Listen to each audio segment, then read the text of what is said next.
Hello everybody, it is me, James the Man's Man, and welcome to the first exciting episode of The Man's Bar, an at least 11-part series. And why do I say 11 parts? Because just like you, I like whiskey. And I like drinking whiskey a lot. Well, not an unresponsible amount, and not an unreasonable amount, and not always the same whiskeys. And that's why I said 11 part at least, because I happen to have 11 open bottles of whiskey on the go right now. 11 different whiskeys. So I have 11 whiskeys for us to taste together and see what I think about them. You can write in the comments what you think about them. And right after this, I'll show you what the first whiskey is going to be.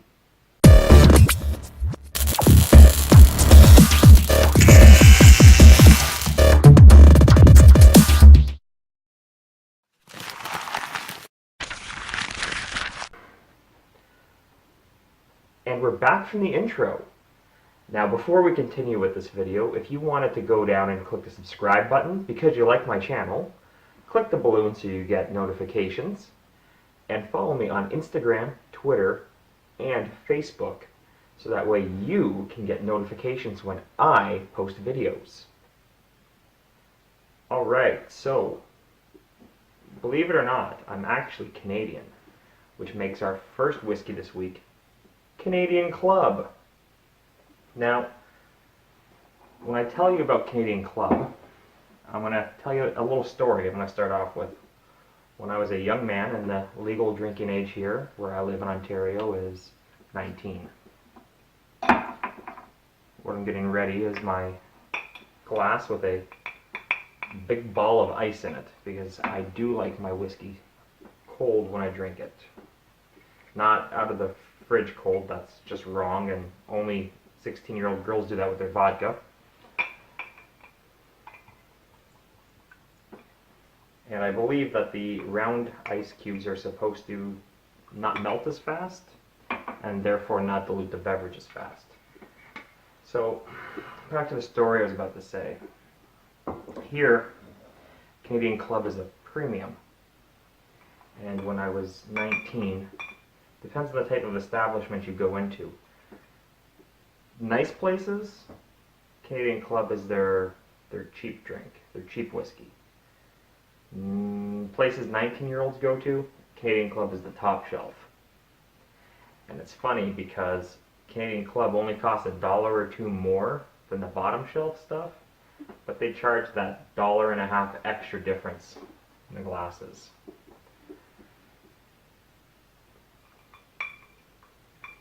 So when we swirl it, you can see that it's got a nice heavy leg. If you're used to being a wine drinker, you know that when you get the wine on the glass, you can see by the way that they call them upside down U's. I don't know why they don't call them lowercase n's, but the upside down U's, the longer they take to drip down, the higher the alcohol percentage is. That's how the wine snobs can tell how boozy their wine is.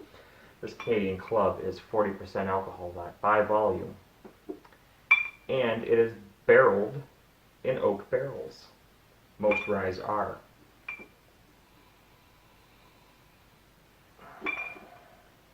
Now the tasting notes, I'm not going to lie, I pre-read the tasting notes.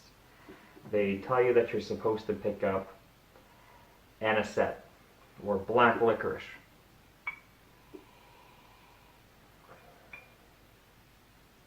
It's very faint. I kind of get what they're talking about. I'd say it's a little weaker than that. I'd call it more along the lines of tarragon. It's not very strong at all, the black licorice scent. I also said I was going to get winter spices. I don't know what winter spices is supposed to mean. There's all kinds of winter. So there's nutmeg or pumpkin spice. You can call pumpkin spice a winter spice if you want. So the tasting notes I'm going to say that I found for this are utter garbage, and I wouldn't rely on them for Canadian Club, which, by the way, I think it was the Whiskey Barrel or Whiskey Exchange, they gave it a 3.5 out of 5, and I'm not disputing that because Canadian whiskeys aren't really known to be drunken straight up. Which this is on the rocks, not straight up, by the way. It's not having anyone correct me. But let's take a sip.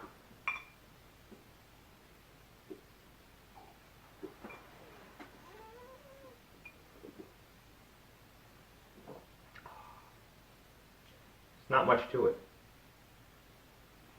I got a lot of cold off the ice cube.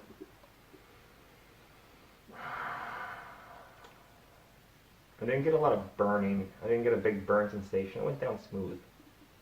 I did take a big gulp of it though. Went down pretty smooth. I have to go back for a second. There's not much to it really.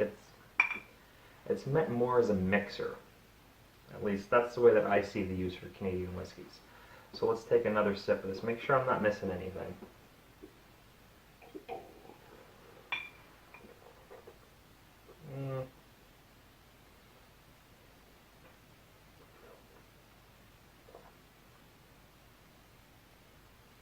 No, I didn't. I get a little bit of oakiness. A little bit of oakiness from the barrels. But that's really about it. I'm not really finding anything in here. It's, as much as I love to say that I love Canadian Club, for me it's not a whiskey that I'm going to sit here and drink on the rocks. That's just not going to happen. But I have 3 glasses in front of me and I intend on drinking 3 glasses of Canadian Club. So glass 2 is going to be, and the second way I'm going to try the Canadian Club, again with my big round ice cube, it's going to be with Coca-Cola. Now, when I was younger, my grandpa would say to me, "James, you're doing that all wrong. You're not supposed to drink rye with Coca-Cola. You have rum with Coke. You have rye with ginger ale." And boy, old people sure do get sticky on that stuff.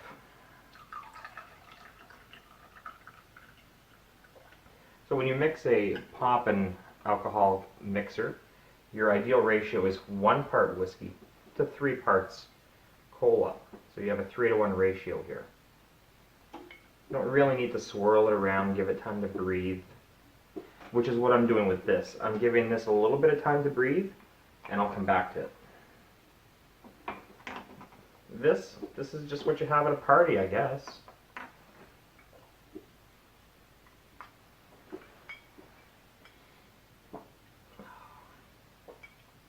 Mostly, I just taste the pop, and it's got a bit of an aftertaste. It's not unpleasant. It's actually quite nice. I get a little bit of extra warmth right here.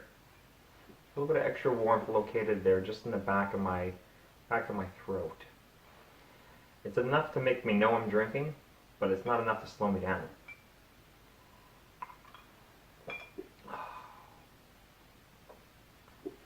All in all, as a mixer, the way that Canadian Club I think is intended to be drunk, whether they say so or otherwise, it's not bad.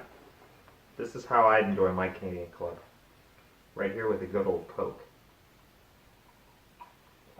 But there's one more way I like to try Canadian Club, and I'll show you that in a second. Now the last way we're going to try Canadian Club today is as a Manhattan. 2 parts whiskey, 1 part vermouth, 2 dashes of bitters. 212, which is the area code for Manhattan. You smell the bitters. You don't really smell the Canadian Club.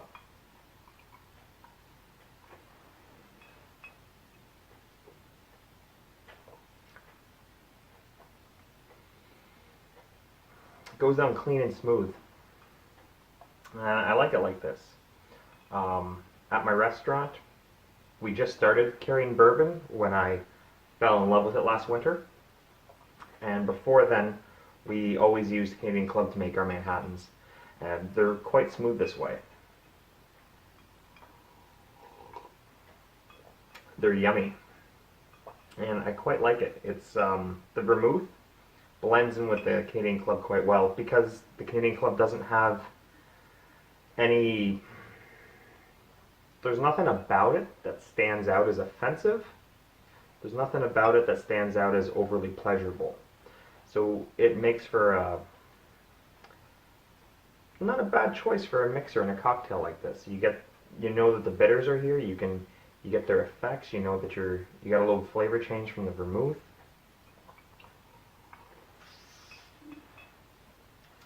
I like this a lot. I've been making Manhattans lately, trying out all my different bourbons that I have, and the default that I go back to a lot of the times is I run back to the Canadian Club like it's an old girlfriend.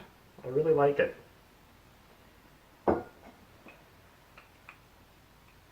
So that leaves us with this one that I've been letting breathe, that we started the video out with. And for those of you paying close attention, this is not the same one from the start of the video. I've shaved since then. 2 days have passed, and I lost the video from when I started the Manhattan to when I finished. So I'm doing this a second time. But this has sat here and opened up, just like the one did 2 days ago.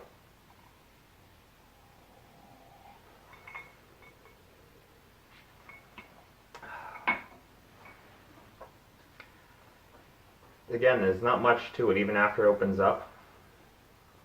It's kind of flat. It lacks a lot of anything, really.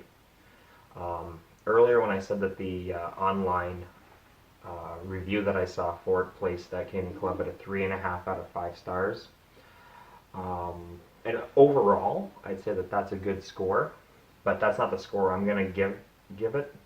I'm going to do a 10-point system here, and on a 1 to 10, as it sits on its own, drinking it on the rocks, I'm going to give it a 4 out of 10. But if you're looking for a Rye and Coke, then I'm going to bump its score up a bit in the Rye and Coke category. I'm going to give that a 7 out of 10.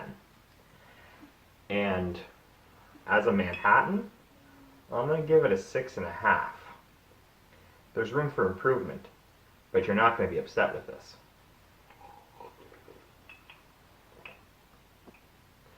Next week, after I finish my second whiskey, maybe what we'll do is we'll put up a sheet with a scorecard, and we'll compare the drinks as I give them their scores.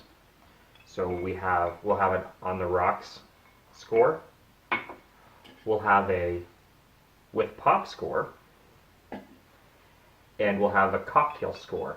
Maybe I'll do Manhattans all the way through, or maybe I'll change it up to a different whiskey-based cocktail. But I think that's what we'll do, is we'll do a scorecard as we progress through the videos, and by the time we hit the end, there'll be at least 11 different whiskeys with a numerical value for their score. I'll have an overall, and then with the three different combinations. So thanks for watching this video. I appreciate your time. Remember, if you like the channel, hit subscribe so you get notifications on my upcoming videos. Please click the balloon, and remember to follow us on Facebook, Twitter, and Instagram so that way you can get notifications when I post new videos. Thanks, and have yourself a great evening.